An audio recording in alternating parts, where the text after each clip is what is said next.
After seeing these things, we started downstairs, and on reaching ground, descended yet lower into a sort of stone-walled dry moat, out of which opened clean, cool, cellar-like chambers tunneled into the earth.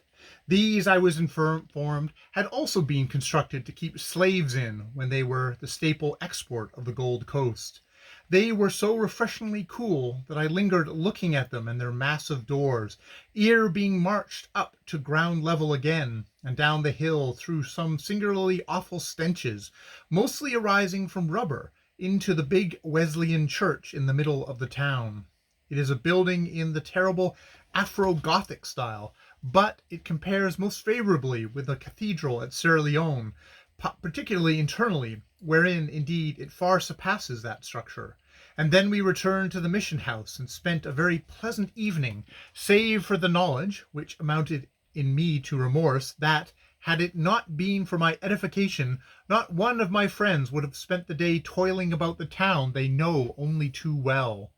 The Wesleyan mission on the Gold Coast, of which Mr. Dennis Kemp was at that time chairman, is the largest and most influential Protestant mission on the west coast of Africa, and it is now, I am glad to say, adding a technical department to its scholastic and religious one.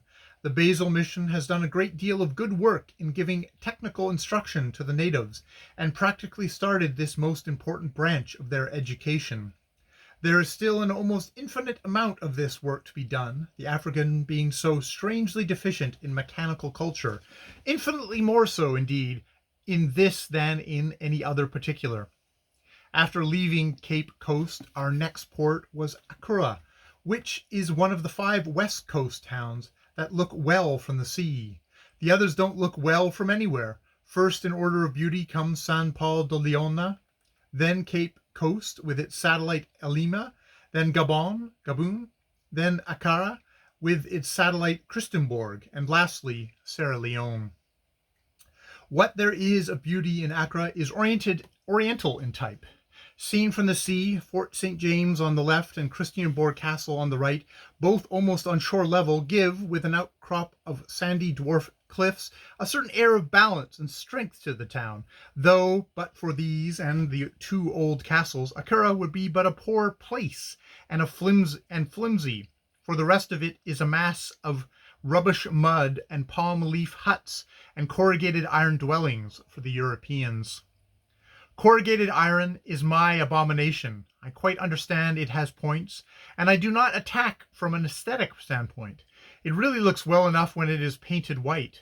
There is, close to Christiansborg Castle, a patch of bungalows and offices for officialdom and wife that from a distance in the hard bright sunshine looks like an encampment of snow-white tents among the cocoa palms, and pretty enough withal. I am also aware that the corrugated iron roof is an advantage in enabling you to collect and store rainwater, which is the safest kind of water you can get on the coast, always supposing you have not painted the aforesaid roof with red oxide in an hour or two before so collecting, as a friend of mine did once. But the heat inside those iron houses is far greater than inside mud-walled brick or wooden ones, and the alterations of temperature more sudden. Mornings and evenings they are cold and clammy, draughty they always are, thereby giving you a chill, which means fever, and fever in West Africa means more than it does in most places. Going on shore at Accra with Lady MacDonald gave me opportunities and advantages I should not have otherwise enjoyed, such as the hospitality of the governor, luxurious transport from the landing place to Christiansborg Castle, a thorough inspection of the cathedral in the course of erection, and the strange and highly interesting function of going to a tea party at a police station to meet a king, a real reigning king, who kindly attended with his suite and displayed an intelligent interest in photographs. Taki, that is His Majesty's name, is an old spare man with a subdued manner. His sovereign rights are acknowledged by the governor so far as to hold him more or less responsible for any iniquity committed by his people, and as the government do not allow him to execute or flagellate the said people, earthly pomp is rather a hollow thing to Taki. On landing, I was taken in charge by an assistant inspector of police, and after a scrimmage for my chief's bag and my own, which reminded me of a long ago landing on a distant island of Guernsey, the inspector and I got into a rickshaw, locally called a go-kart. It was pulled in front by two government Negroes and pushed behind by another pair, all neatly attired in white jackets and knee breeches, and crimson cummerbunds yards long, bound round their middles. Now it is an ingrained characteristic of the uneducated Negro that he cannot keep on a neat and complete garment of any kind. It does not matter what that garment may be, so long as it is whole, off it comes.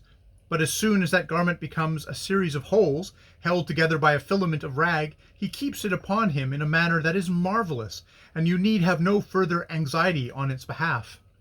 Therefore, it was but natural that the government cummerbunds, being new, should come off their wears several times in the course of our 2-mile trip, and as they wound briskly round the legs of their running wares, we had to make halts while one end of the cummerbund was affixed to a tree trunk, and the other end to the man, who rapidly wound himself up in it again with a skill that spoke of constant practice.